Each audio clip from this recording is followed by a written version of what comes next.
Everyone, welcome to the Town Council meeting. Today is Monday, March 7th, 2022. The time is 7 p.m. Council chambers. The meeting can also be viewed on YouTube. Prayer, Councilor Mangini.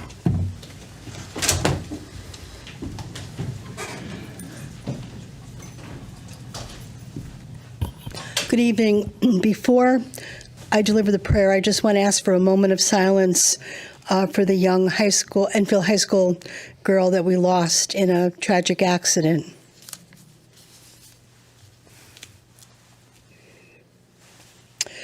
We pray today for the Ukrainian people and ask for your intervention, Lord, in the senseless war levied against them by Russia. We pray, oh God, for protection and that there will be peace. We pray for restoration and renewed hope. We pray for the families, especially the children, living through the horrors of war and all of the upheaval and tribulation it brings. We pray for those protesting in Russia against these violent acts by their government. We ask that you protect, cover, and keep these protesters as they put their bodies on the line in the name of what is just and righteous. We pray for the entire world community, including leaders in our country. Give them wisdom and ingenuity to respond in ways that ends the war and moves us all to a world where peace abides. Hear the cries of your people, O Lord. Amen. Amen. I pledge allegiance to the flag of the United States of America and to the republic for which it stands, one nation, under God, indivisible, with liberty and justice for all. God bless America. God bless Enfield.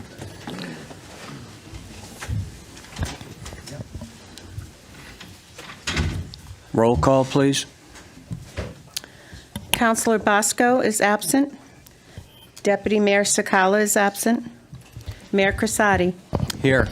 Councilor Despard. Here. Councilor Finger. Present. Councilor Hopkins. Here. Councilor Ludwig. Here. Councilor Mangini. Here. Councilor Santinella. Here. And Councilor Ungary is absent. That's 8 members present and 3 absent. Councilor Pisner is here. Whoops, sorry, Councilor Pisner, I'm sorry. No worries. Okay. Fire evacuation announcement. In the event of a fire, there are exits in the back of the chambers, and to my left in the audience is right. Exit through the doors and go downstairs and into the parking lot. The minutes of preceding minutes. Do I have a motion to accept the minutes of the special meeting on February 22nd? Councilor Finger? Second, Councilor Mangini. Any additions, deletions, any discussions on any of the minutes? By show of hands, all in favor? Any against? Abstentions? We have 2 abstentions. Marie, was that in favor? I'm in favor. Okay, all right, thank you. 6 in favor, 2 abstentions. Do I have a motion to accept the minutes of the regular meeting, February 22nd, 2022? So moved. Councilor Mangini, Councilor Finger, second. Any discussions, additions, or deletions? By show of hands, all in favor? Against? Okay. And abstentions, there are 2. 6 in favor, 2 abstentions. Next, we have special guests tonight from Kite. I would like to invite Leanne Bolio and Brianna Beckstrand to come on up and tell us all the good things that your organization does for our town of Enfield. And nice to see both of you. Do you want to pass the baton? Yes, you want to get that going.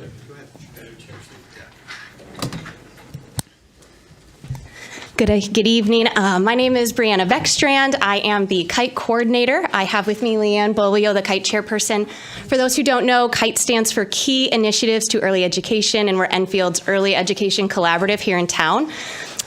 Before we get started with the presentation, I have my helper, who is Elizabeth. She's my 9-year-old at Eli Whitney. She's going to be helping to distribute some materials for you guys. So As they're passing those out, I just want to let you guys know kind of what's in there, and we're going to reference it in our presentation. But there's an executive function book that went out to families. There was a STEAM challenge playbook. There's some flyers for our We Spy business partnership with a magnifying glass for each of you to find moments of everyday learning. There's a flyer for our current transition to kindergarten, which What a is great happening help. right now. And then there's just some brochures on the importance of play in early education, and a brochure on Kite and some of the partnerships we're really having with the workforce. So I wanted you just to be able to take that and be able to check it out.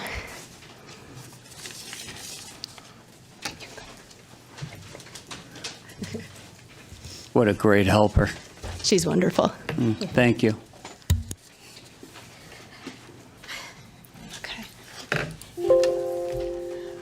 We'll see if this works. Yes. For this. Okay. Good evening, everybody. It is so exciting to finally be here with all of you. And as you introduced yourself, and as you know, I am Leanne Bolio. I am the chairperson of Kite. I have sat in front of you as the chairperson of Kite, as an elementary school principal, as a town citizen, and I'm just so grateful to be able to be here with all of you again. We really want to thank Deb McCarthy for helping us to finally schedule this presentation. She's been just so delightful to work with, and we really do appreciate all of her work. As most of you know, Kite is our community's early childhood collaborative, as well as our district's school readiness council. As a collaborative, we bring together individuals, groups, organizations, and institutions in Enfield whose work influences the welfare of our young children from birth to age 8 and their families. We've had the privilege of serving this community for 20 years, and the partnership with the town has remained consistent and unique in this state. Beginning with Mayor Copin, who co-chaired the development of our comprehensive community plan for young children and families, the town council has been an invaluable partner. And we continue to thank you for your participation, especially this year, Marie Pisnar and Doug Finger, for attending our meetings every month. Over the past several years, Kite has become integrally involved both in regional and state initiatives, and the respectful and supportive relationship that exists among the leaders of our town, the Enfield Public Schools, the community, and our collaborative has truly made us a model in the state. And I know Brianna continues to get calls from other collaboratives to ask how do we get the things done that we get done, and how do we develop the relationships with our town leaders that we've been able to do. And it has been like that for the 20 years that Kite has been in existence. These have been such difficult and complicated years, though, for every member of our community. And as Kite has sat back and reflected on our work serving the young children and their families of Enfield throughout the pandemic, we felt strongly that we had to come in person to thank you for the support you have provided to Kite, not just through your participation, but through your ongoing commitment to our work. And honestly, there has never been more important than in the past 2 years. What we'd like to do tonight is we would like to highlight for you some of the things that your support has allowed us to accomplish in the community, especially over the 2 years of the pandemic. And Brianna?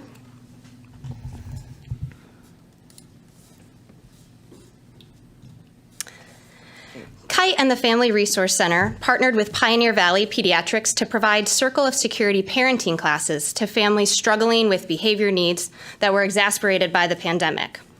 Over the last 3 years, Kite has worked with Peg Oliveira from Yale's Gazelle Institute to provide professional development on social-emotional training.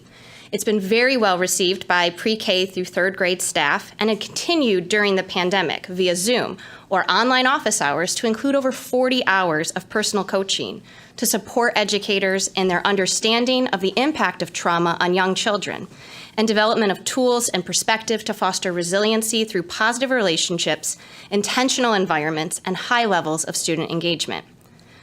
Kite also worked with Enfield Public Schools and the Curriculum Office to create an executive function toolkit for educators. It outlines extensive executive function training that Kite has provided using state experts in partnership with EastCon. In order to sustain these practices that help children, this year a book, which is included in your bag, outlining these strategies was created for pre-K, kindergarten, and first grade educators, as well as video tutorials so that teachers can watch and implement these strategies in their classroom. Kite is very, very fortunate to have a strong and close partnership with Enfield Public Schools. Kite supported EPS by bringing transition to kindergarten online in 2021. We had a drive-through event for families to pick up important papers and answer questions, followed by a video that families could watch at their leisure, and then attend a live question and answer with their specific school administration.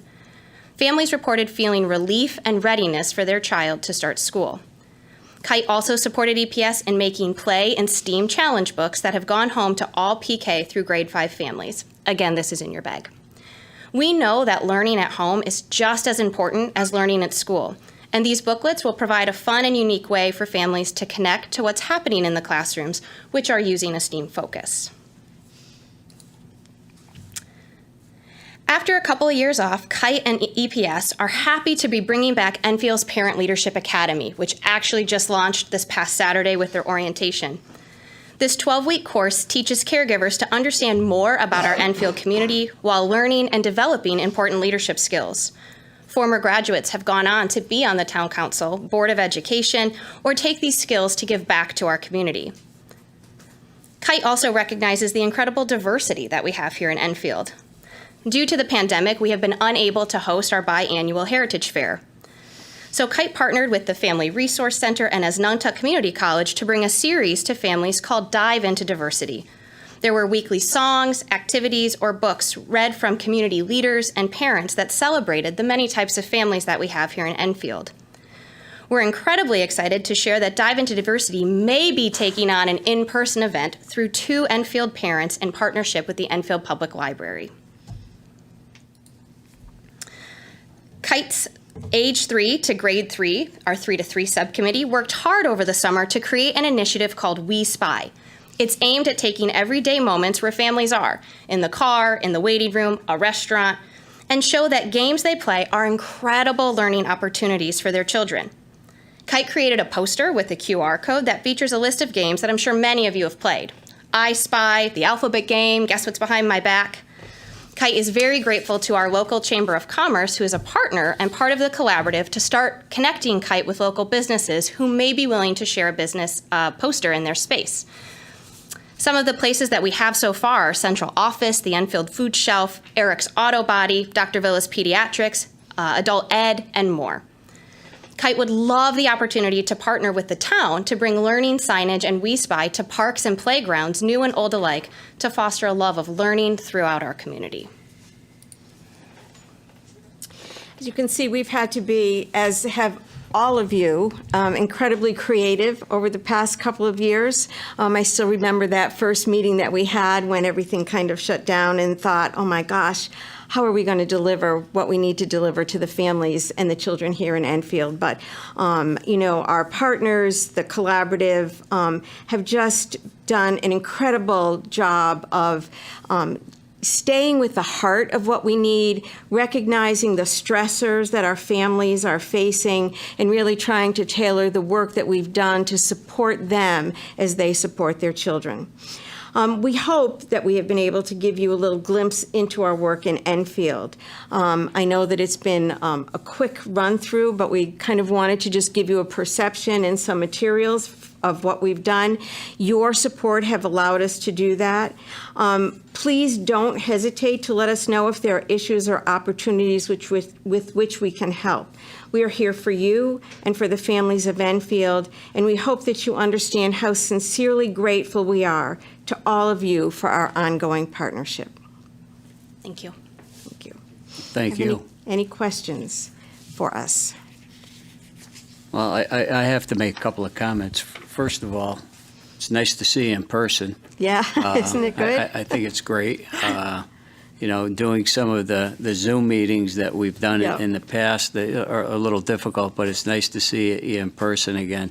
I can remember one of the Kite dinners or meetings that we had, which still, I still play with my grandchildren when they come over, was the Legos that we had to Legos, make yes. into a duck. The All right, duck, well, so yes. when we talk about activities that, the play activities, the We Spy, all those games, and you guys just do a phenomenal job here in this community. Keep up the good work. Thank you. And we will continue our partnership as time goes on. Thank you Yeah, so much. thank you. Thank you. Councilor Finger? Hi, ladies.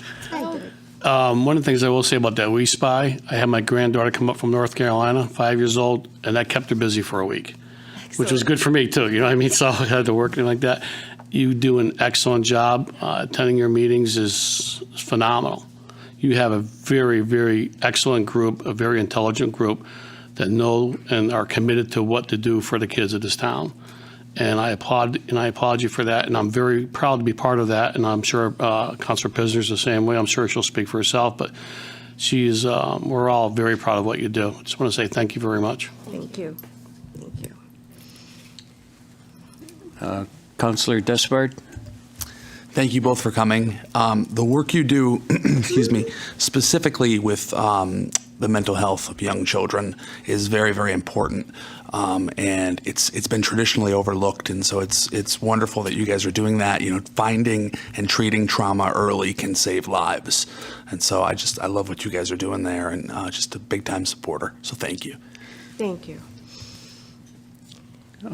Marie? Councilor Pisner?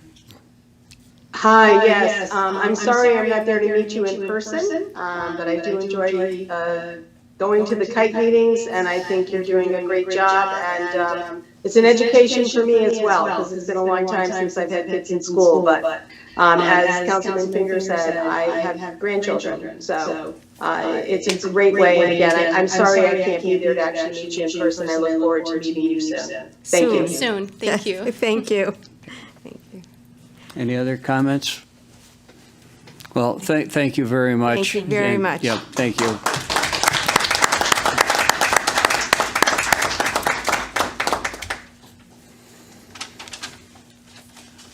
All right, next on the agenda is public communications. Any person wishing to speak in front of the council, please state your name and address for the record. You're going to have 5 minutes to speak the first round and 3 minutes for each subsequent round thereafter. Please refrain from any types of personalities, and we ask that everybody be respectful to one another. Anybody like to come in front of the council?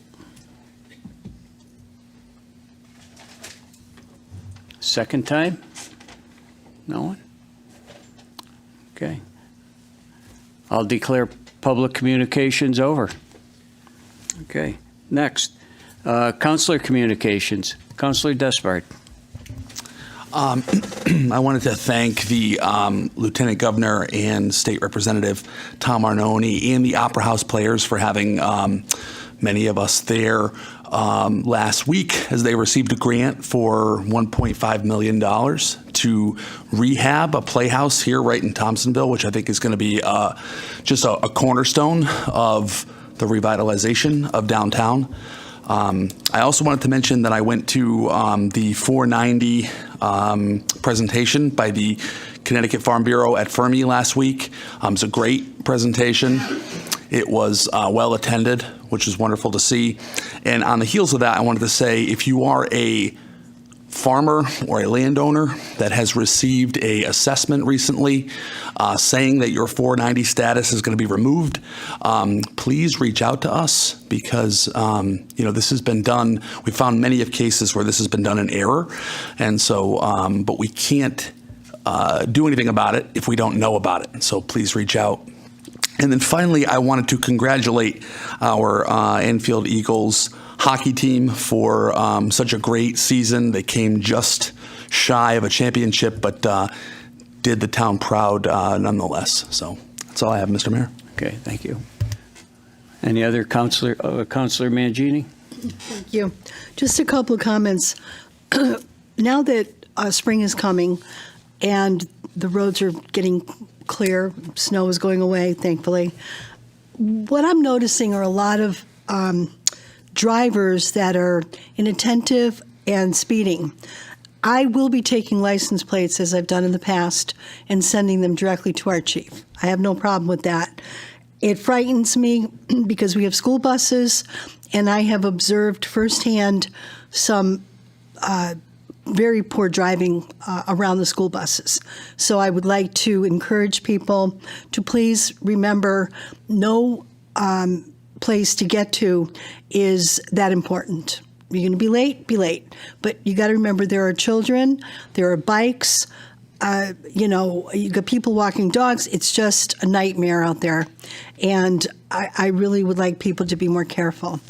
And the second item I'd like to direct to our town staff, and Ellen, you're going to probably not be too happy because I'm adding one more thing to your plate, but years ago we had received an inclusive community sign from National League of Cities. We were awarded. Enfield was the inclusive community designee. We had a sign, and the sign stood in District 4 on Enfield Street, across the street from the old furniture store. I would like to find out where that sign went. I mean, it didn't just disappear. It is gone. And perhaps maybe town staff might know where it ended up. It was a very nice sign, and I think it symbolizes who we are and what we represent here in this town. So, if it's possible, that would be great. Thank you. Are there any other councilor comments? Councilor Pisner? Yes, thank you. If everyone notices tonight, Councilor Ungary is missing. I would like to send my deepest condolences to her and her family. She lost her dad this past weekend. And as she said very nicely, she always knew this day would come, but she never knew how she would handle it. So I think all of us are sending out our deepest condolences, thoughts, and prayers to her family. So I ask you each to keep her and her family in your thoughts. So thank you. Thank you, Councilor Pisner. I have a couple of announcements that I would like to share with people that have happened over the past week. The Enfield Stars competed in the Connecticut State Special Olympics Winter Games, and I just want to say congratulations to all the athletes and the coaches and the volunteers who make this event a special day for everybody that's involved. And you don't realize it. Here we are in Connecticut, and we didn't have that much snow, but the people who work at Eversource and a lot of retirees are involved with this. They actually they made the snow for the kids, even though we had a snowstorm right before the event. They were out there making snow, in the wee hours of the morning so that these events could take place. Now, they had cross-country skiing, they had snowshoeing, they had downhill skiing, they had hockey, and they had gymnastics. So, to all the athletes in the Enfield area that took part in the event, congratulations to them. Later on tonight, we're going to be honoring a longtime colleague of ours. A lot of people know him, and a dear friend to us, Bob Brumage, for his years of dedication, as a teacher and a longtime baseball coach here at Enfield High School.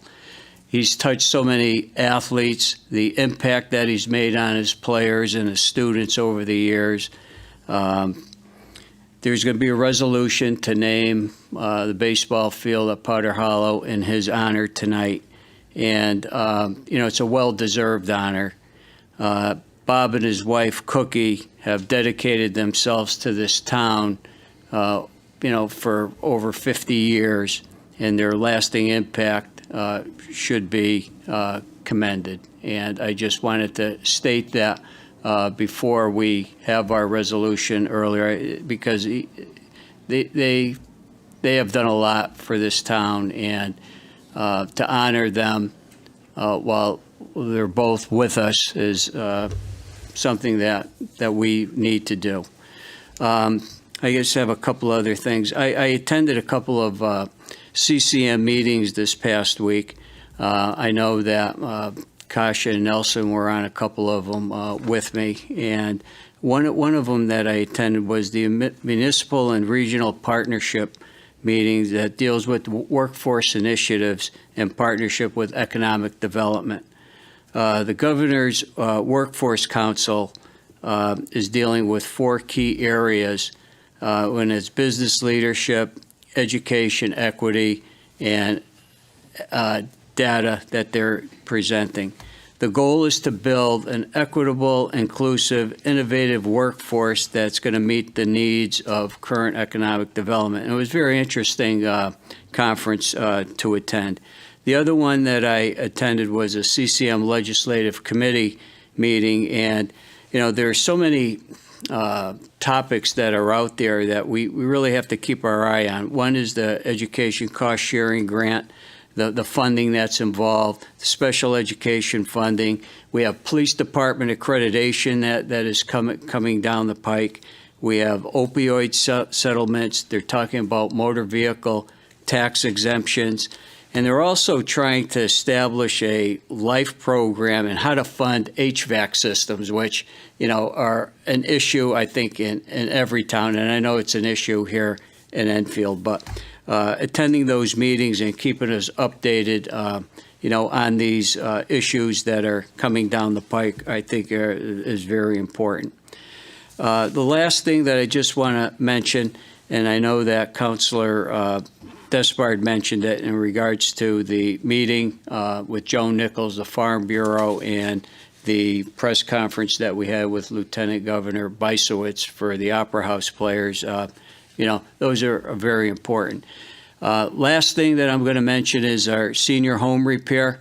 They're going to start taking appointments March 14th, and I'm just going to give you a phone number, 860-253-6396, and work will begin April 5th. And so you can call and set up an appointment, and I know it's a very popular program.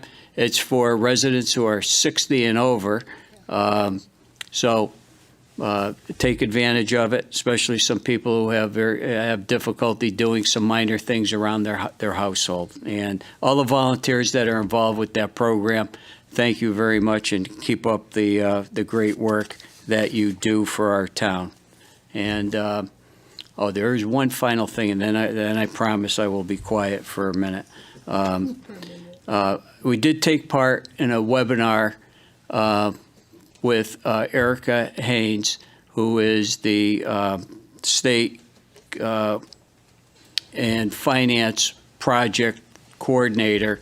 And we did a webinar with Chris Drezik, our superintendent, and our Board of Ed chair, Tina LeBlanc, and myself. We entertained, and we were schooled on cost education sharing grant. And that was an hour-long seminar. I think there was 85 people that also attended, and we had a little question and answer after that, and that was very worthwhile that we attended with State Rep Arnone also. So that's all I have to say, and we're going to take this over to Town Manager. Oh, excuse me, Councilor Hopkins. Okay. Thank you, Mr. Mayor. I want to echo the same sentiment as some of my colleagues in regard to that large grant that Opera House players got. It is a great thing to see the Lieutenant Governor coming up to Enfield with figurative bags of money under her arms.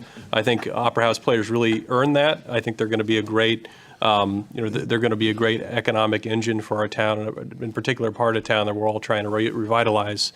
So that's good to see, and I'm hopeful that we can continue to capture this state grant money. And I want to thank Representative Arnone for that. One other thing, we had received some comments after passing the solid waste ordinance recently, thoughts and community concerns, some really good ideas to amend that ordinance in a way that really benefits everybody. So we had Councilor Finger and I had a Department of Public Works subcommittee meeting last week where we sat down with the town manager, with Donald Nunes and Ken Boulette, and really hammered out those concerns. And we've made some changes, I think, to the solid waste ordinance that are going to go over quite well. I think they're important to be made. And there's such a comprehensive change to the town that some of the stuff really is needed. In particular, some things which came to me, the exemptions for churches, and also some kind of barrel exchange, I think are really important, and I look forward to seeing that in its final iteration. I think, ultimately, and I hate to get up on my soapbox here, but trash is such an important bit of infrastructure for the town. It's one of the top three here, sewer, trash, and roads. We spend a lot of money on it, and I think it's really important that we're safeguarding that and making sure we can make that last. Not very many towns in Connecticut still have municipal waste service, so I'm hoping that we can continue to protect ours. So thank you for everybody who chimed in about that and gave your thoughts. Thank you. Thank you, Councilor Hopkins. Any other comments? Okay. Town attorney report? Excuse me, town manager. I'm sorry. There's lots going on in our office over the course of the last couple of meetings since we've been together. And the good news is there's lots of signs of spring. This past week, we've talked about the 4th of July festival that's being planned. We've talked about community gardens that are now open for application, and that's on the website.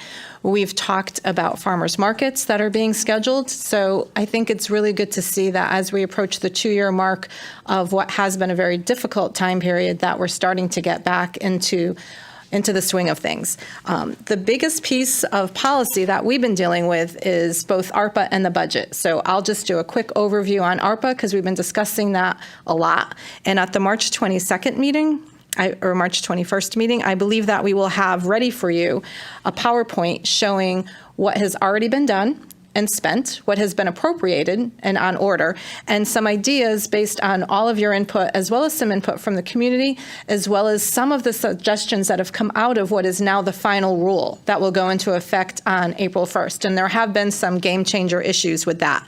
Right now, we have covered COVID mitigation. We have covered premium pay, which is on your agenda tonight. And we are now going to be looking at some sewer infrastructure issues and some business mitigation, economic recovery pieces, as well as some assistance to households. Those are the pieces that are spelled out specifically in terms of areas of concern. But in addition to that, there is an opportunity to do infrastructure, there's an opportunity to do projects, and there's also a $10 million deduct of where the reporting is different than what was done in the interim report. To the point about HVAC, we've been monitoring the school ARPA funds, which are very different than ours. They have 5 different areas that are their concentration that are not ours.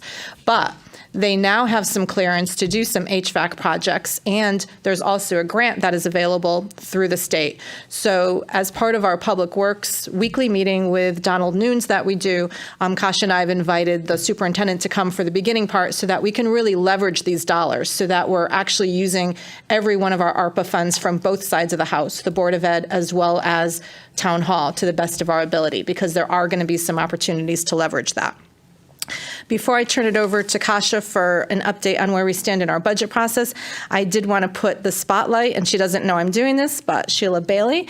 Our city clerk has the opportunity to restore documents through a fund that is made available through the state. So you can restore your historic documents, you can preserve pieces, and it's something that comes directly to the towns, and it's based on surcharges for all of the land documents that are recorded. She has quite a bit of money in that account that she, through our collaborative efforts of working together across department lines, is now offering to the Public Works Department, specifically the building department, because they are in dire need of doing a large-scale scanning and storage project of all their documents. If anything were to happen in this building catastrophically, we would be able to not really recover in terms of all of those paper documents. So I think that's the kind of innovative budget thinking that we're looking at, to see what we have, what resources are available, and how we can leverage them across departments as well. So I'd just like to acknowledge and thank Sheila for coming up with that innovation. Those are the things that we're encouraging our department heads to do this year. And I think overall, it's going to make for a very lean budget in terms of increasing our efficiency, increasing our effectiveness, and leveraging those dollars. Because in this type of environment, you just don't know. Even with a robust state budget, there's always going to be changes with our funding formulas, and we want to make sure that we safeguard against that, but also still continue to provide those services. Good evening, everyone. So I have been very focused on budget. This week, I am starting to meet one-on-one with department directors, John Wilcox, Ellen, of course. We're going to meet with the big departments this week, so EMS, PD, Library Services, IT, and the other remaining departments next week. And this is really where we look at the budget requests in detail and look at the historical comparison. These are long, 3-hour meetings where we really dive into every detail and the requests of each department. This year, we're also looking at the strategic plan and the objectives for the coming year and coming years after that as well, looking out at the CIP. So that's going to be really a bulk of my time for the next 2 weeks. And just to follow up from my report at the last council meeting, I am still continuing conversations with some solar companies. I had another meeting with a solar company, 2 actually. So there's going to be more to come on that hopefully soon. So thank you. Okay, thank you. Fine. Councilor Ludwig? Mayor to the town manager. Last meeting, there was a question on the appeal. If when it comes to the assessor, if someone appeals the decision, the comment was made that the assessor could override the appeals.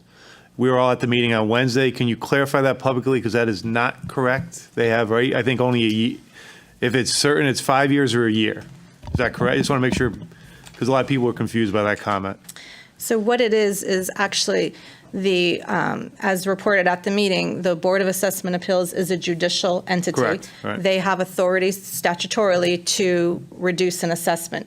However, as the new grand list gets certified a year later, there is Connecticut General Statute, and I can look it up for you, the section that says if the assessor of a town looks back over the grand list and sees any type of glaring error or reduction that is an anomaly across the standard assessment methodology, he or she can then at that point go back and adjust appropriately for the next grand list. So it's not in relation to a BAA decision.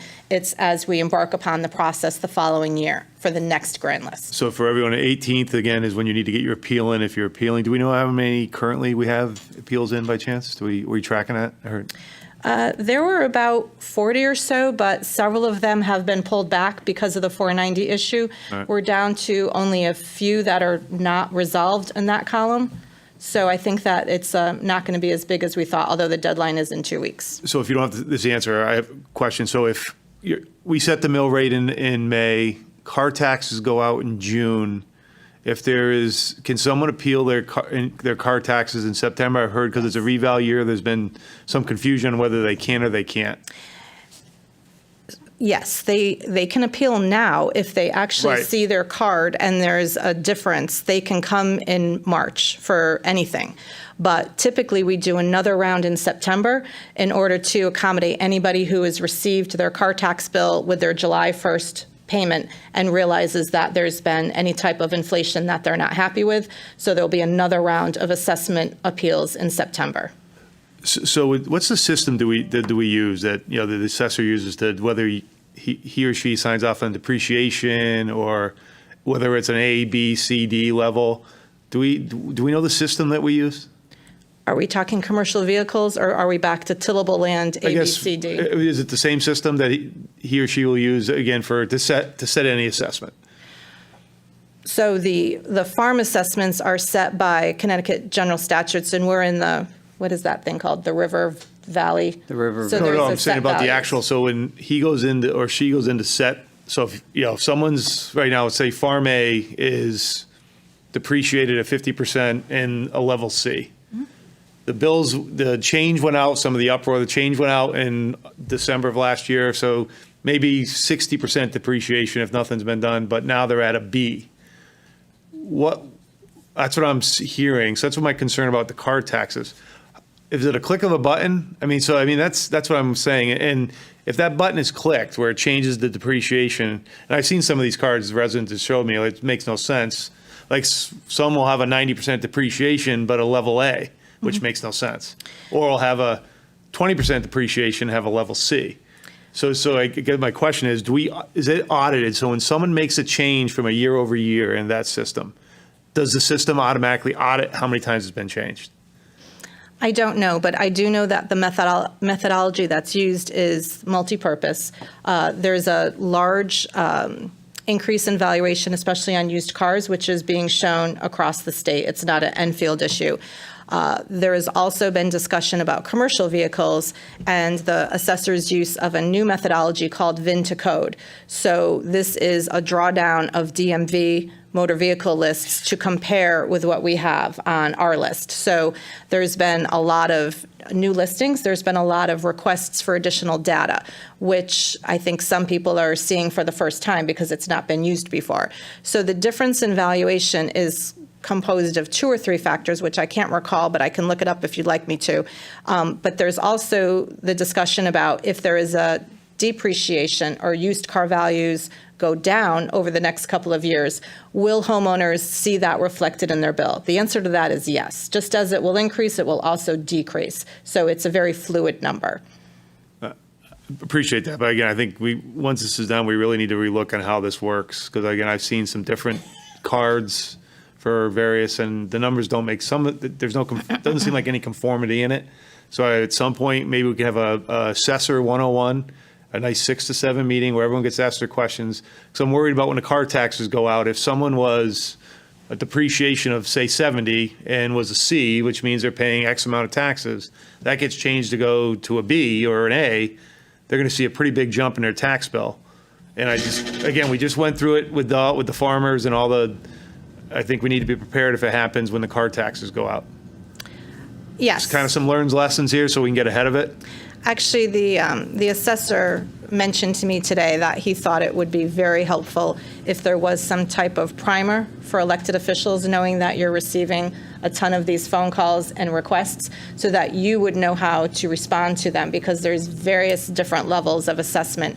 None of us are experts, obviously, and he thought that it would be very beneficial if he prepared some type of, I actually think it should be a 6 to class. 7. I think it should be a public meeting so people can see it, because there is a lot of confusion out there. And quite frankly, it doesn't seem conformity on how it's being done. At least that's just my opinion. Right. Okay. And to make sure I got my last question. So again, to be clear, if someone gets their car taxes in June, they can appeal in September. Yes. Okay. And just to answer your first question, the Connecticut General Statutes section, where the assessor does have the ability to relook at an assessment that he feels is not in keeping with the appropriate evaluation, is section 12-111. Right, but is that, so if the but I want to make sure that's clear. Again, because if the Board of Assessment Appeals overrides a tax assessment, that's the question. Then now does the individual have a right to go back and override that decision? I heard from Wednesday night, it was pretty clear that answer was no. The way it was worded on Wednesday night, they gave the correct answer, that the assessor can't oversee a Board of Assessment Appeals action that night and change it. He can change it if he feels that there was an egregious devaluation the next grand list So it'd be the before he next year, signs they'd have to go it. back to the Yes. Board of Appeals. Okay, I Yes. think that's what just needs to be clear. Okay, that's what I think some people are missing, so thank you. And just last thing, curious, the senior tax credit right now, people can apply for it. Where can they apply for that now? It used to be at the neighborhood center, obviously that's been closed. Where? Elkhorn. We think it's still social services, but we're hoping that we're going to be able to expand it to other departments as well for ease of access. If maybe if we do one of those social media things, remind people it's out there, because that should be, take advantage of the tax credit if they can get it. All right, thank you, appreciate it. Okay, you're welcome. Attorney Tolver. Mr. Mayor, I'm happy to report no legal matters for public discussion tonight. Thank you very much. Sorry, Mr. Mayor. Go ahead. I'm sorry, question to the town attorney through the mayor. Again, emergency rule, can we get some timelines? It's time to pull out of the emergency rule. I asked you this question last meeting. You said you're going to do some research. I know you're on vacation, but just curious when I mean, it's time at some point to come out of emergency rule. Oh, the executive order to rescind that. Yeah, we have one prepared, and we did a survey of our peer communities, and they have not rescinded their emergency orders. And so we have one prepared to rescind the declaration of emergency, but we're waiting and seeing what the peer municipalities are doing. And we didn't want to be presumptive because you don't want to do that too soon. And so it's being monitored as we sit here. Just curious, why don't you want to do it too soon? There could be funding implications that we don't know about. And there's not a compelling reason to do it as we sit here. It's called freedom. This moment. It's called the Constitution at some So just point? as a point of order, this sort of goes beyond a legal question per se. Well, Thank you, It Nick. really doesn't. I mean, it's teed up, it's ready to go. It's a policy question that is under consideration, I would say. Okay, thank you, Attorney Talberg. Next on the agenda, report of special committees. Are there any special reports anybody wants to? Okay, none? Okay. All right, number 12, old business. This item will remain on the table. We'll go to 13, new business. There is no action required under A, B, C, and D. Items for discussion, 14A, there's no action required. B, town council appointments. There are going to be a few appointments tonight. The first one, Planning and Zoning Commission. A vacancy exists for this commission, and the replacement would be until December 31st, 2025. Do I have a nomination? Councilor Mangini? Thank you. Yes, I'd like to place the name of Kenneth Helinski for Planning and Zoning Commission. Okay, do I have a second? Councilor Despard? Are there any other nominations? I sense none. Do I have a nomination to, do I have a motion to close? Councilor Finger, a second? Second. Councilor Hopkins. All in favor? Opposed? Abstentions? Okay, 8 in favor. Sheila, roll call. Councilor Mangini, Ken Helinski? Councilor Pisner, 4. Councilor Santinella, 4. Mayor Crisati, 4. Councilor Despard, 4. Councilor Finger, 4.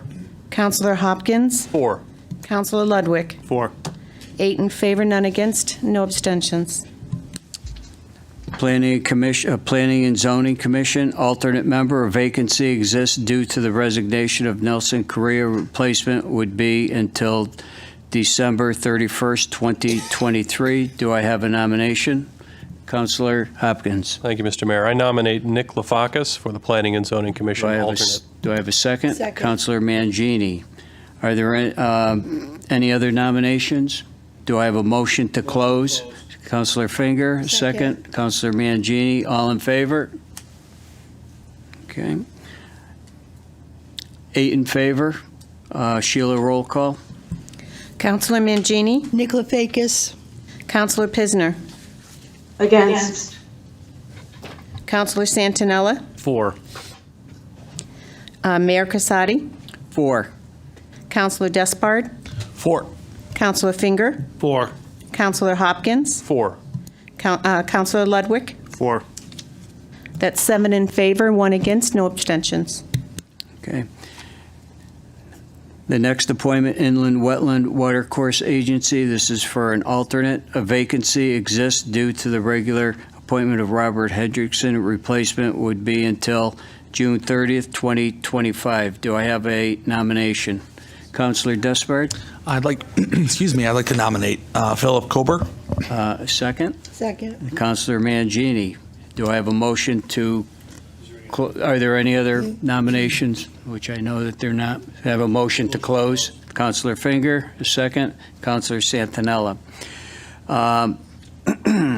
So all in favor?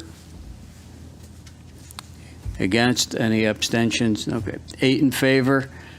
Sheila, roll call, please. Councilor Mangini, Philip Kober? Councilor Pisner, 4. Counselor Santinella, 4. Mayor Crisati, 4. Counselor Despard, 4. Counselor Finger, 4.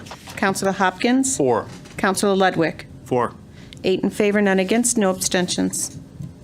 Okay, C, Town Manager appointed, council approved, there are none. And P and Z appointed, council approved, there are none. We're moving onward to discussion resolutions. The first one is the request of transfer of funds for premium pay. Request for transfer of funds. Resolved that in accordance with Chapter 6, Section 8F of the Town Charter, the following transfer is hereby made to COVID-19 Fund, COVID-19 Service Pay Salaries, $744,600. Salaries part-time, $78,100. Social Security, $39,600, and Medicare, $11,930 from COVID-19 Fund, Revenue Grants, COVID Federal, and which would be a total of $874,230. Certification, I hereby certify that the above stated funds are available as of March 1st, 2022. John Wilcox, Director of Finance, approved by Ellen Zappo-Sasu. So moved. Second? Second. Okay, all right. Any discussion? Counselor Finger? Yes, I'd like to read something here to the town manager for myself. The agenda item 14E, today's date, as required by Section 2/128 of the Town of Enfield Ethics Ordinance, I am making a written statement that you should send to the Ethics Commission. And I am abstaining from this vote on the premium pay at the March 7th meeting tonight because of the conflict of interest. I am currently an employee of the Public Works Division and will be eligible for such benefit. The conflict of interest definition is clear that it is a municipal employee who has a financial or personal interest in the outcome of any matter under consideration before him or her, I should say that, I forgot to put that in here, my apologies, in his official capacity within or before this board, of which he is a member. So I am going to hand this to the town manager, so I will be abstaining from tonight's vote. Thank you. All right, thank you, Counselor Finger. Any discussion? We're all good. Okay. Okay, Counselor Hopkins? Just very, very briefly, for folks out there who may not know what this is money coming through the federal ARPA funds. This is to really pay back all the hard work and dedication that town employees did in their work during the pandemic. This has taken some time to get through, but I think it's really important that we're doing this tonight. So, Thank you, Counselor Hopkins. Any other comments, discussions? Through the Town mayor. manager? Yes, I think that this is one of the tranches that we've talked about earlier. It is one that I feel strongly about because I think it's important that we invest in our workforce. But for the purpose of public disclosure and transparency, I would encourage you to invite the Director of Human Resources forward so he could explain on the record the formula. Okay, thank you. Mr. Belinda? I want to first thank you for your hard work and dedication in coming up with this. Thank you. Thank you. Good evening, Town Council. So when we created this formula, we wanted to make it as objective as possible. What we did is we used parameters that were dates when you were an employee starting from March 2020 until December 2021. So it's basically 22 months, whether you're a full-time employee or a part-time employee. What we did is we allocated a figure of $100 if you're a full-time employee. If you worked any time during that month, you were eligible. If you were a part-time employee with less than 30 hours, you were eligible for $50. We modeled it based on how we negotiate our collective bargaining agreements. Mainly, you have to be present as an employee to be eligible. Just like the collective bargaining agreements, when council adopts a contract and it's ratified after the union, you have to be an employee to be eligible for any retro pay. If you had retired or left employment for any reason prior to that adoption by town council, you were not eligible for retroactive payment.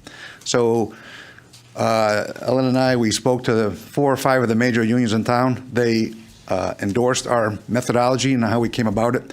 It's the fairest possible. If we start deviating from the objective criteria, I worry we lose the credibility of how we came up with that formula. And I didn't want to jeopardize that. So the litmus test was sending it out to the union to see what they thought about it, and they endorsed it. In fact, one of them who I met with is sitting behind me today in the audience. So I'm open for questions if anyone has any questions.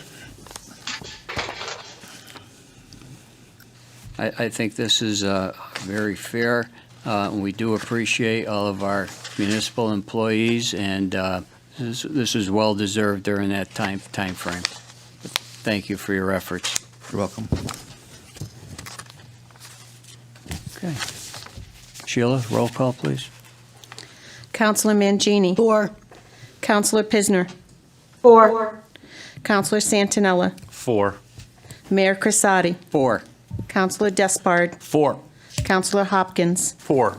Counselor Ludwig. 4. That's 7 in favor, none against, and 1 abstention. Okay. Thank you. Next, discussion resolution naming the baseball diamond at Powder Hollow Park and Bob Brumage Field.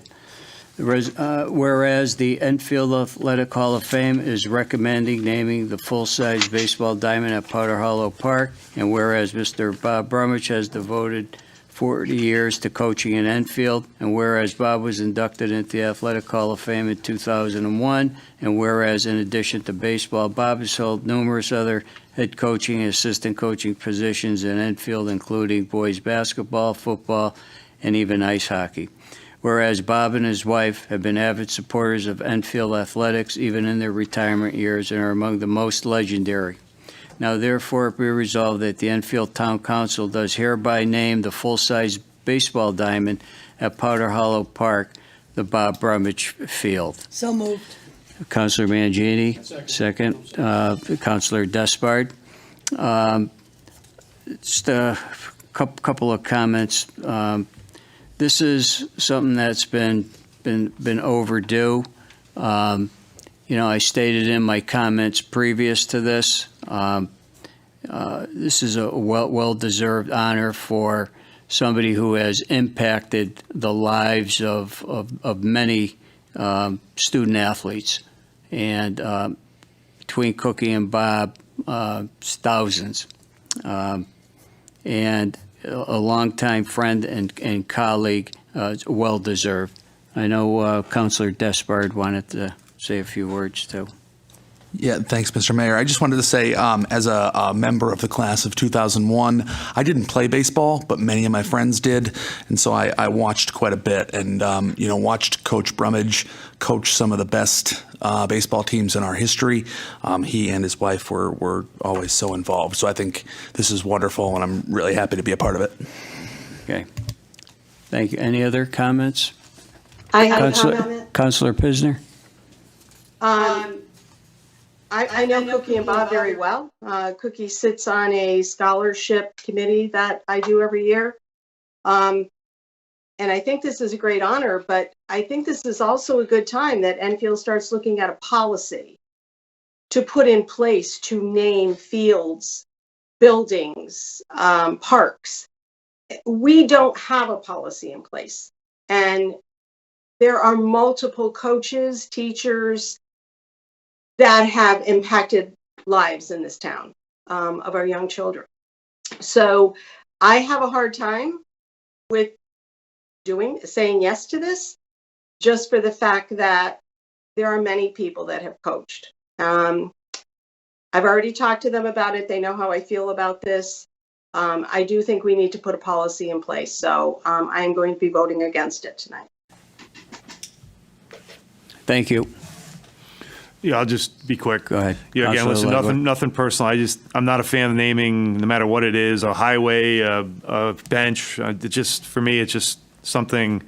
I just think, again, personally, I think it just be based on extraordinary measures. Should be very rare. Nothing personal. Again, for me, these things, I understand why we do them, but again, I think it should be rare and extraordinary. And the adopt a highway, you name a field. For me, it's just.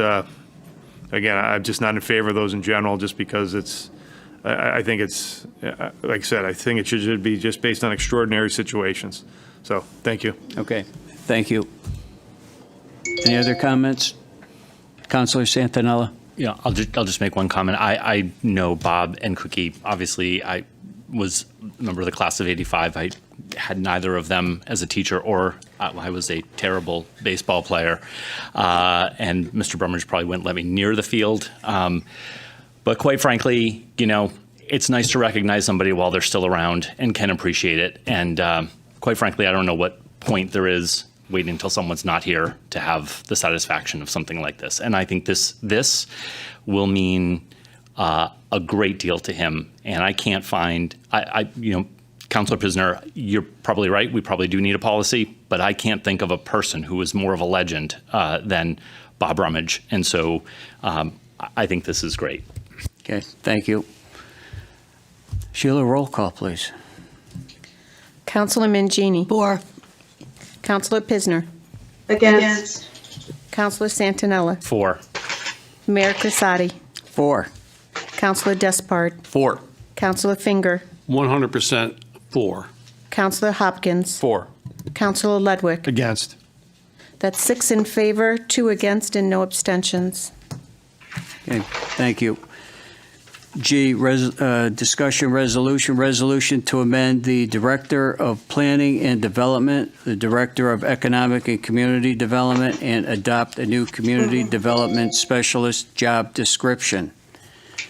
Resolved that in accordance with Chapter 7, Section 2 of the Town Charter, the Enfield Town Council does hereby adopt the revised Director of Planning, Director of Economic and Community Development, and newly created Community Development Specialist job descriptions.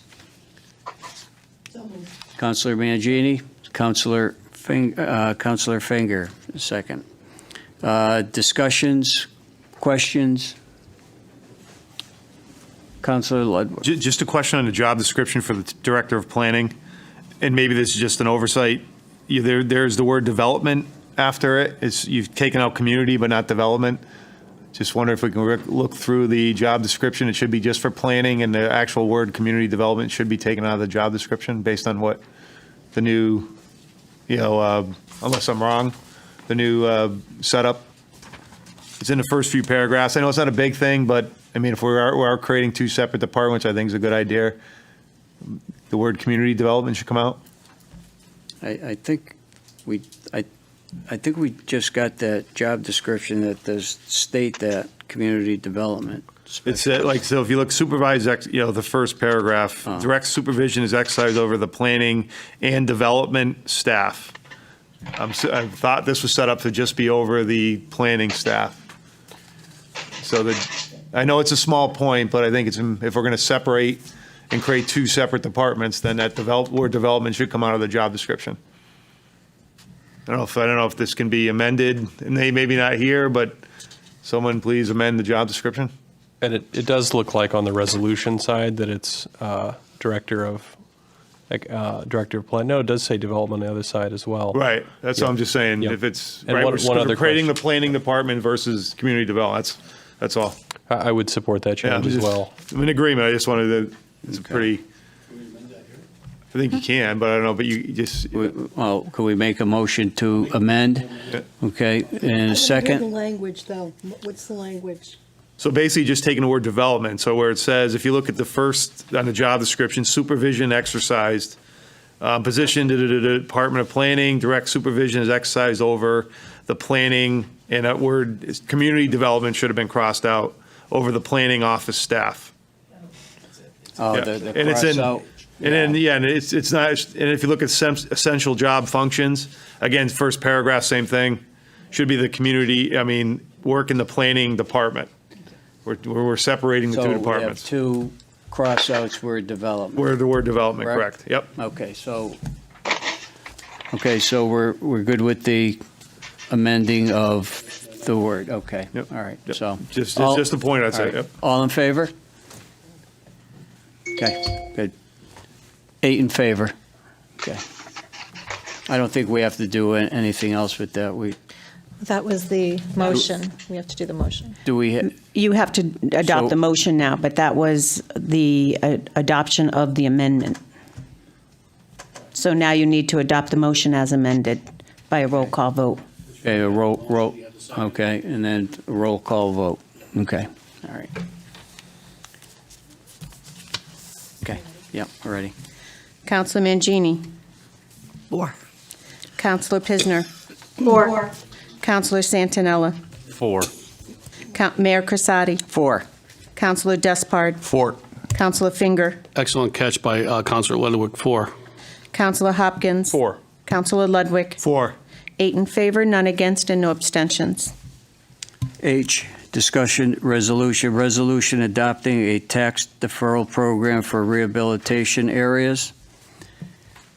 Resolution adopting tax deferral program, whereas the town council of the town of Enfield wishes to encourage the rehabilitation of the improvements upon real property within the town of Enfield, and whereas pursuant to Connecticut General Business Statutes, the town of Enfield hereby designates properties and business local districts as of January 1st, 2001, that were constructed before 1970, and the village districts as defined by the Planning and Zoning Commission of the town of Enfield before January 1, 2002 as rehabilitation areas.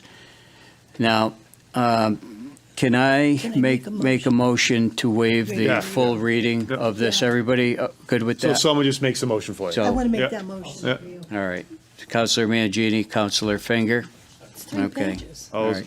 All in favor? Yep. Okay. Marie, we good? Yes. Okay. All right, thank you. 8 in favor. Thank you. All right, any discussion on this?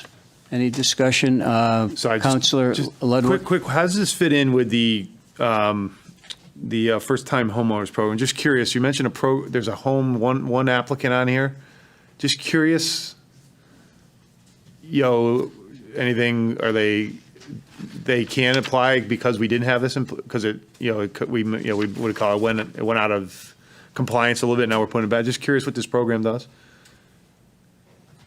It's part of what we do with the state under the 12-65 program for any type of abatements or deferrals, and it allows us to incorporate any type of smaller tax abatements. This one specifically was brought to our attention by a project that's happening in Hazardville. Right. So we need to have this renewed on the books before we can offer it as That part of was the my program. question. It's not just, when you say village district, it's not just Thompsonville, right? Okay, thank you. Yep. Okay, thank you. Counselor Hopkins? Thank you, Mr. Mayor. This language in the statute that talks about rehabilitation areas, very, very, very broad. It's essentially any part of town that has dilapidation, et cetera. Perhaps the town attorney has the full definition, but it's very broad, and it applies to, we did waive the reading, but I'll just go through these just to make sure Yeah. people know very quickly. That's good. Thank you, Nick. Sorry. Structures that are at least 25 years old if they're residential properties, and at least 30 years old if they're non-residential properties. They have to have all permits in line, and the proposed rehabilitation for which they're applying to the deferral program for has to be an increase of minimum of 10%. Increase the value of the property for residential properties and 15% for non-residential. So you're talking about older properties under these conditions in areas that have some kind of dilapidation, and the goal is to incentivize that, the rehab, which I think is a really good goal, and I'm hoping more programs apply to kind of dovetail with this increased focus on improvement in areas of town, which, with things like the Opera House Players Grant, try to revitalize parts of town, but not just Thompsonville. Thank you, Counselor Hopkins. Any other discussion? Sheila, roll call. Counselor Mangini. 4. Counselor Pisner. 4. Counselor Santinella. 4. Mayor Crisati. 4. Counselor Despard. 4. Counselor Finger. 4. Counselor Hopkins. 4. Counselor Ludwig. 4. 8 in favor, none against, and no abstentions. Okay, aye. Discussion resolution amending the Enfield Town Council and the Enfield Board of Ed use of school and town facilities policy. Whereas it is the desire of the Enfield Town Council to have a comprehensive policy for all town and Board of Education owned and controlled facilities to ensure proper usage and compensation of the facilities. And whereas the DPW Subcommittee has reviewed the facility use policy and recommends revisions hereto. Now therefore be resolved that the Enfield Town Council does hereby adopt the facility use policy in accordance with the attached revisions created by the Town Manager's Office, date March 1st, 2022. So moved. Councilor Mangini. Councilor Despard, second. All right, discussions? I did. No? Okay, yeah. So just curious, so I want to make sure everyone's clear. So we're taking out the 90% of players that are left to live in Enfield, and you're saying it's what is the definition of an Enfield team? And I think just a little history for everyone. The reason why we went to this and required 90% of people on the roster be from Enfield, because there were people who were maybe one team had one person from Enfield and they were using our fields for free. And they didn't, most of their, again, I have no problem with people outside of town using our fields, but that was kind of the point of this schedule, was to actually make sure that, again, the exempt groups are there are Enfield groups. And that's why we required the residency, which in my opinion is more important than a nonprofit status, because a coach still can get paid or an individual can get paid, during nonprofit status. So what is the definition of an Enfield team? So I don't know who can answer that question, but what is that? And then I assume we made this change because there's organizations who are asking for it.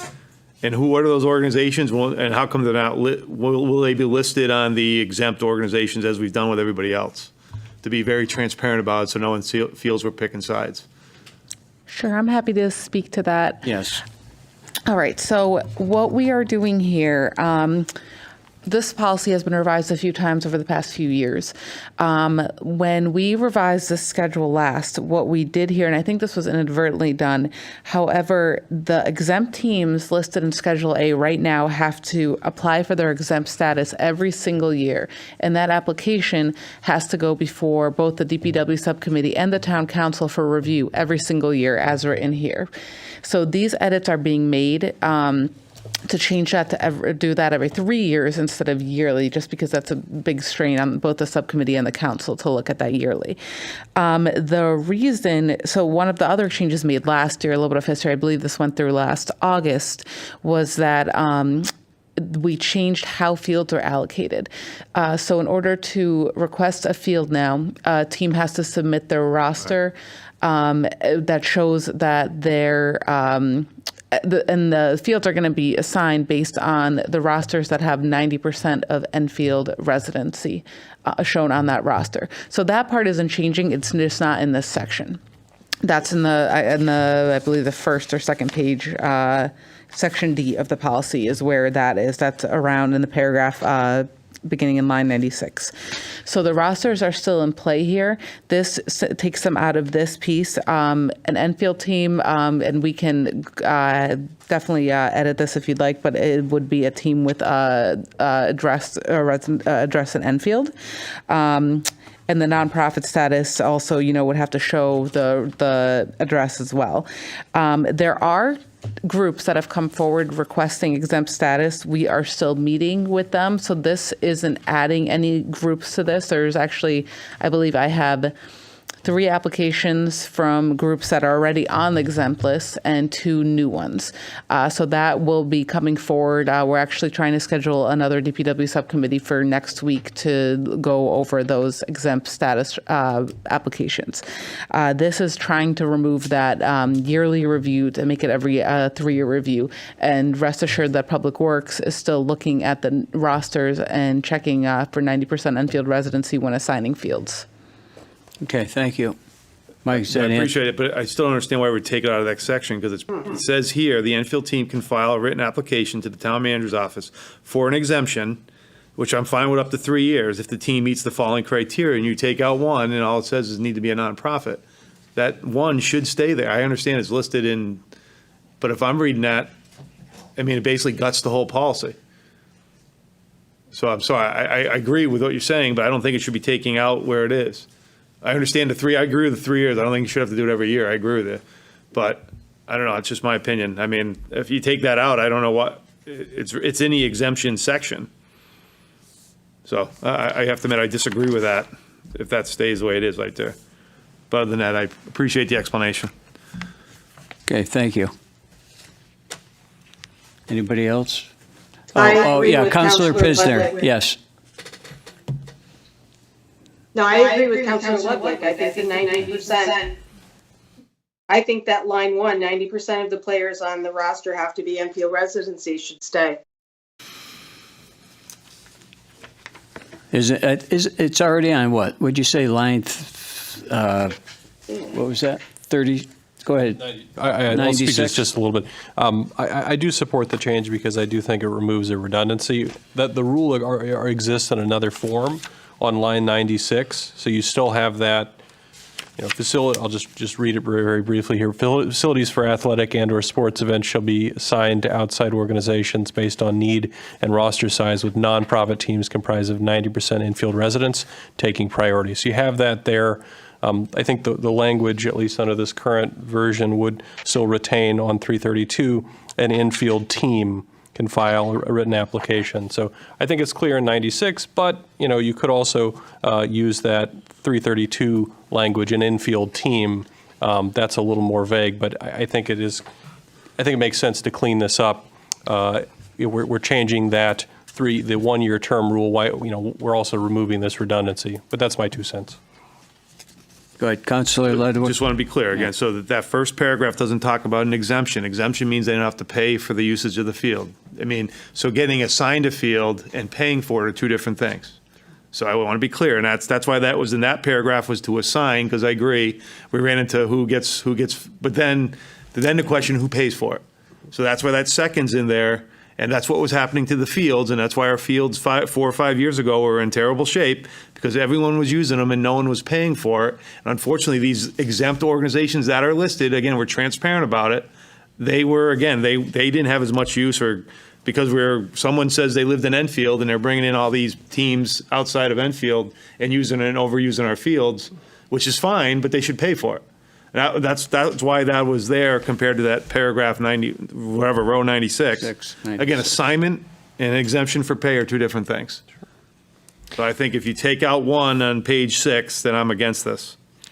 So basically, you're just looking for us to restate both in application procedures, which is section D, as well as the description I'm of fine with rental 3 fees. years. I agree.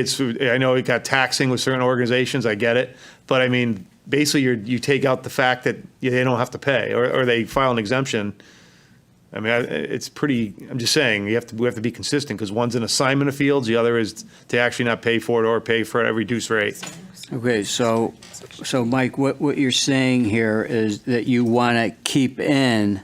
Fine with all the changes, but leave one 90 in on page 6, yeah. Keep the 90% of the players on the roster for residency. That's what. For an Under exemption. the exemption Correct. side. I'd like to make a motion to amend that. Yeah, I don't have an issue. I think Go it ahead. would be clear if we left it in, but said as described in section D, so that there's a connectivity between the fine. two, and That's- it doesn't that's look even like better. a redundancy? Yeah. Yeah, That's, like, okay, that's fine with me, good. All right, Good compromise. all right, good, Good with that. perfect. So motion made, I second the Motion amendment, the second. language. All in favor? Eight Aye. in favor? Okay, good. Sheila, roll call? Councilor Mangini. Or Councilor Pisner. 4. Councilor Santinella. 4. Mayor Crisati. 4. Councilor Despard. 4. Councilor Finger. 4. Councilor Hopkins. 4. Councilor Ludwig. 4. 8 in favor, none against, and no abstentions. J, the resolution authorizing the town of Enfield acting through its town council to enter into agreement with Ellen Zapusasu as town manager. So moved. Councilor Mangini, second. Councilor Despard. Any discussions? Councilor Mangini. I do want to compliment our interim town manager for doing a phenomenal job. She stepped into a war zone and has led the troops, if you will. I have never been approached by residents in the past, and I've been around the block a few times, as you know, who have asked me, when are we going to keep our new town manager? And thank you for finding our new town manager. Several individuals that have no political inklings at all have approached me on that. So I wanted to share that with you. I thought that was really a fine compliment. So thank you for all your hard work, Ellen, and we're very proud to have you. Yeah. Councilor Finger. Well, I've had my doubts at the beginning, as we know, and even in the last part. But I've watched you, and I've listened, and I think that for being here for only like 2.5 months, you have answered questions that have been shot at you from all of us. I think you've handled it very professionally, and I think you're going to do a great job in Enfield. And I am definitely in favor of having you stand here as our official town manager. Thank you. Any other comments? Councilor Santinella. I have had the pleasure of being in one meeting after another with you, some easy, some not so easy. And as I have said to people here, I never in my career have I had an opportunity to interview somebody for 2.5 months and honestly not have real good cause to not move forward, right? I think we owe you a lot of gratitude for your patience with this process. And there are times that I have been incredibly frustrated and candidly embarrassed. And I'm going to be very, very happy to be able to vote for you to have you here permanently. And I thank you so much for everything that you've done. And I'm really looking forward to working with you going forward. Thank you, Councilor Santinella. Councilor Ludwig. Yeah, listen, I need to be upfront with people. Again, nothing personal. Welcome to Enfield, however. Again, I think an elected official becoming the CFO of a town, you know, again, I think for me it undermines the council manager form of government, which I believe very strongly in. I believe, again, it should be someone who is, again, not coming from a political background. And that's really, for me, it's just I feel this is undermining our government, where we have a council, which is supposed to be the political body, almost like a board of directors, and the manager is the CFO. And so for me, it's nothing personal. I just don't, again, I think, you know, again, I just don't agree with any political elected official becoming the town manager. It's just my opinion. I know others disagree, but I'm going to state it publicly. Thank you. Okay, thank you. Go ahead, Councilor Hopkins. Thank you, Mr. Mayor. I'm going to be the last one, but go ahead. I did want to clarify, so that's former elected official. This is something which was on a resume which was submitted and was discussed. And I think we also had a public meetings discussing a selection of the interim town manager. So I think it depends on the person, for sure. I think it's fair for Councilor Ludwig to have the thought that politics should be kept out of this process, and I think that certainly makes sense. But I think it depends on the person. Okay, thank you. Councilor Desperate. And just to add to Councilor Hopkins, I think that I have not seen Ellen act in a political way at all, so I don't really think that applies. I think she's done a great job of keeping politics out of her role, and I see no reason why that wouldn't continue. So I'll be supporting this. Well, Mayor? Yeah, I'm sorry, Marie. No, that's okay. Yeah, okay. I'm Councilor far away. Pisner, go ahead. I'm far away. I do have respect for Ellen. However, we had a process, and there were other candidates who were qualified that I don't feel were given the opportunity for a second interview. And so for that reason, I am going to say no, because I think we had other candidates that we should have looked at a little closely. So thank you. All right, well, thank you. I know that I responded back to that, to your comments previous, so I'm not going to make a comment to that. But I will make a comment now. I'm going to be the last one. I think our relationship started, sometime in early November. I know that everybody's confident in your competence to manage our town. That I know for a fact. Ellen, you have shown a vision for this town. You have worked diligently since you've been here, since we hired you as an interim position. And right up front, right then and there, you knew up front that this was an interim position that was going to turn into a permanent position. During your interim position, you've guided this town through some of the most turbulent times that we've seen in some time, and you did it with class. You did it with style. Difficult decisions with economic development, reevaluations, tax assessments, you name it, nonprofits, the farmers, motor vehicle. The list just goes on, and it probably will not stop. You have been transparent to the residents. You have been transparent to everybody here on this council that we have never seen before, ever. You have an open door policy. You've developed relationships with every single one of us, plus every single staff that's out there, which has never been happened. You communicate daily with us, weekly. Those weekly reports are outstanding. There is not one person here that can sit in front of this council and say, we don't know what's going on in Enfield. We all know. Like I stated before, we met up. We had conversations. We met. You took the tour of Enfield. You got to know Enfield. You did the research and a lot of that on your own. It is my absolute pleasure tonight to be able to say that you are a highly qualified person that will take this town to different heights that hasn't seen before. In keeping with the theme of Women's History Month, we're going to make history in this town tonight. And I am proud to announce after this vote, and I'm going to say it now, that you're going to be Enfield's first woman town manager. So let's take this vote so then I can say congratulations. Councilor Mangini. For.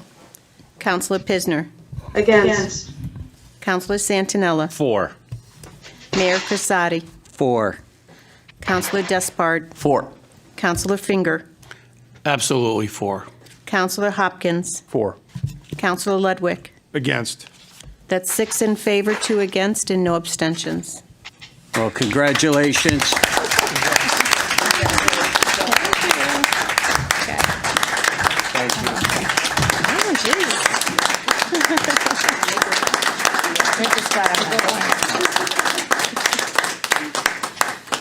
Welcome. Thank you. Well, before you, congratulations on your new appointment. The official welcome to Enfield from all of us.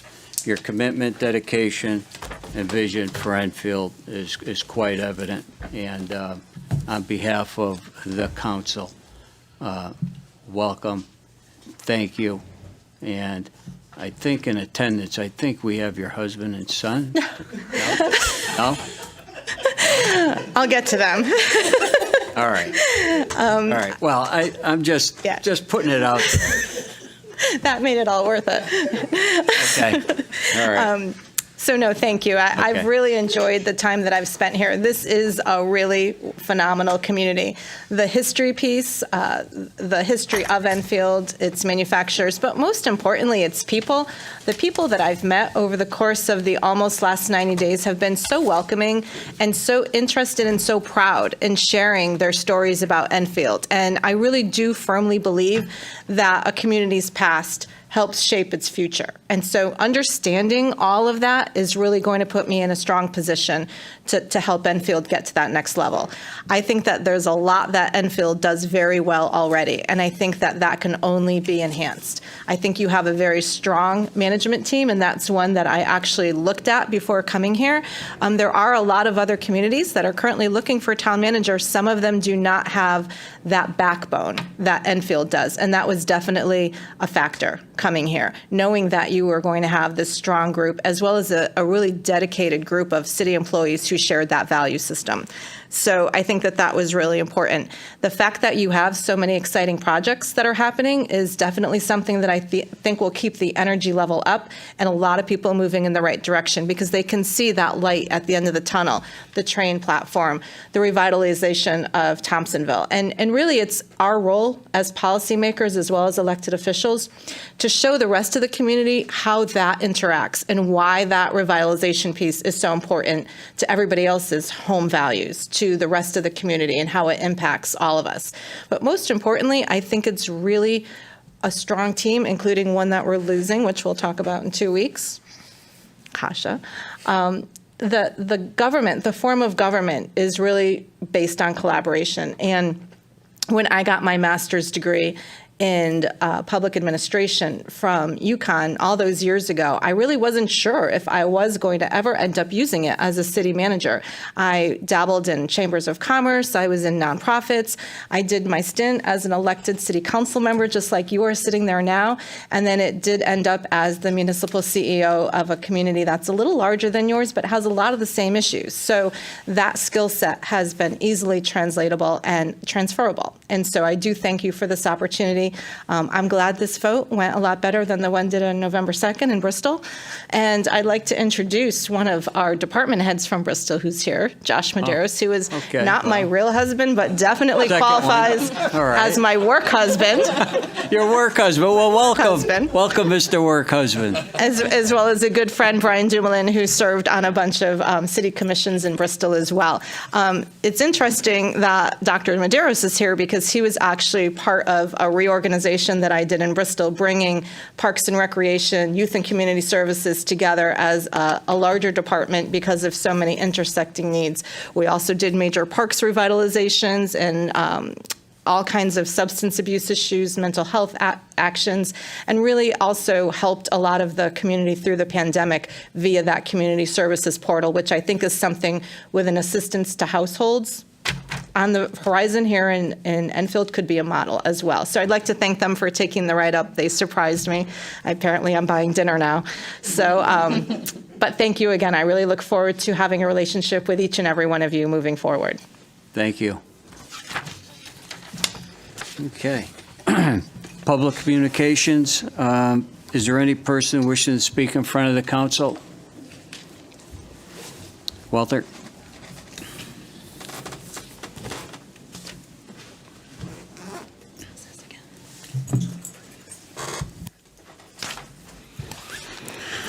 Walter Cruzel, 21 Charlie Road. Congratulations. Welcome to Enfield.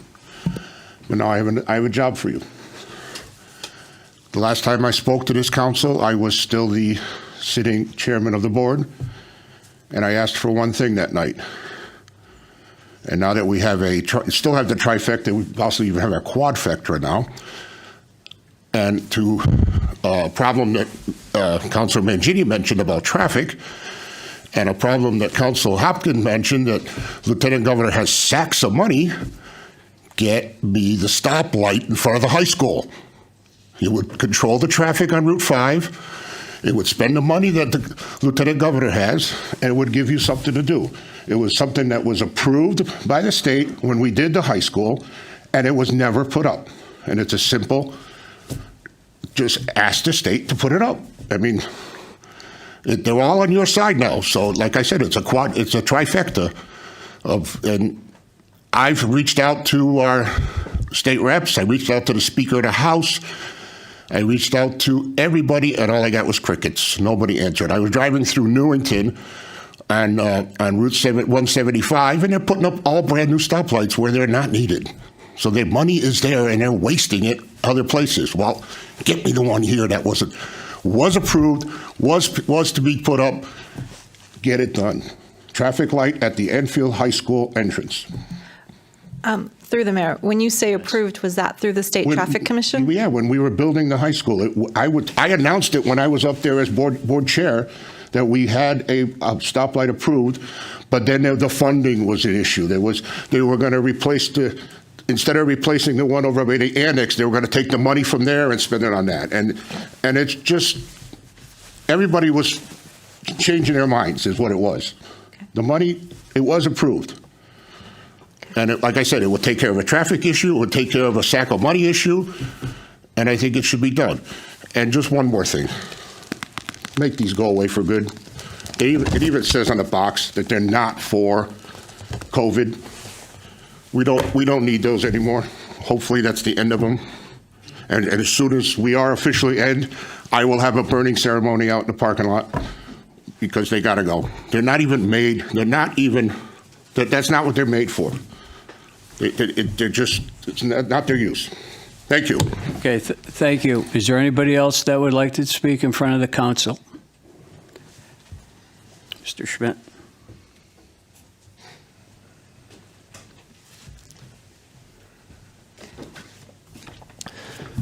Matt Schmidt, 1304 Bigelow Commons. I wasn't going to say anything tonight, but I heard the town attorney speak, and I want to thank him for letting all of Enfield know why we're still under an emergency. The two reasons given were because we're waiting for peer communities, which I think is a pretty bad critique of Enfield and their leadership. They're waiting for other communities. The other reason was because there might be funding involved. This is really troublesome that we're under an emergency because we might get money for it. I'm usually not at a loss for words, but this is the reason why people don't trust government. This is the reason why you have conspiracy theories, because of things like this.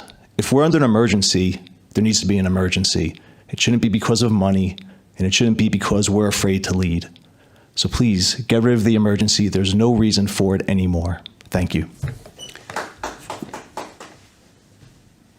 Thank you. Is there anybody else that would like to approach the council and speak? I declare public communications over. Motion to adjourn. Oh, excuse me. Go ahead. 1 second. I have to clarify something. So I misspoke earlier. Although the Enfield High hockey team did lose in their conference championship, they are playing in the state tournament, and they actually in the first round rallied from down 3 goals and then won in overtime, and they will be playing in the quarterfinal of the state tournament on Thursday. So no matter what happens, I stand by that they have made us proud. But I needed to correct the juju there. So okay, thanks. Thank you. My bad. Councilor Communications, Councilor Santinella. I just had a couple of things. Mr. Cruzel, you'll be interested to know, very dear friends of mine live in the house next to the Enfield High driveway. And last week, they had no fewer than 40 cars drive into their driveway, including a bus. And the town manager was incredibly responsive in helping us redirect that traffic. But your traffic light is on my list as well. So you have another fan for that. Clearly, it is a problem. And those residents and the residents that live in that area, we need to have something there to not let that happen again. The next thing I wanted people to know, next Monday, the 14th of March, from 7 to 8, I am hosting a district roundtable for people who live in District 2. It's going to be at the Enfield Congregational Church from 7 to 8. They have agreed to host us. Anyone who lives in the district who wants to come and talk about district issues, town issues, I am looking forward to just having conversation with people in the district who want to talk about whatever is of concern to them. And then the final thing I wanted to bring up tonight is for people who some people, this affects some people in my district, and it also affects some people in Councilor Bosco's district who happen to live in Fire District Number 1. This Wednesday evening, the Enfield Fire District has put up a public notice. They are having a special meeting to vote on a new apparatus. People in the district who are interested in participating should see the public notice. I believe it is at 7:30 at the Firehouse, 200 Phoenix Avenue. And I would just encourage people who want to participate to just be aware that that is going on. And that is all that I have tonight. Thank you. Okay, thank you. Do you think I could attend that, John? We can't, we have time. Are you a constituent? I guess you are. Yeah, I am. I'll be there, John. I'll always support you. And in regard to, I want to make one final comment about the traffic light. I do remember that being approved. And, you know, here we are. How many years now? 3, 4? 7? Oh, 7 years later. How time flies. 7 years later. We'll take a look at that. And we'll try to get one there. Because there's a lot of traffic in the morning there on, I have a very difficult time getting out of my driveway in the morning, and it's needed, you know, so, but thank you for bringing that up again, Mr. Krusell.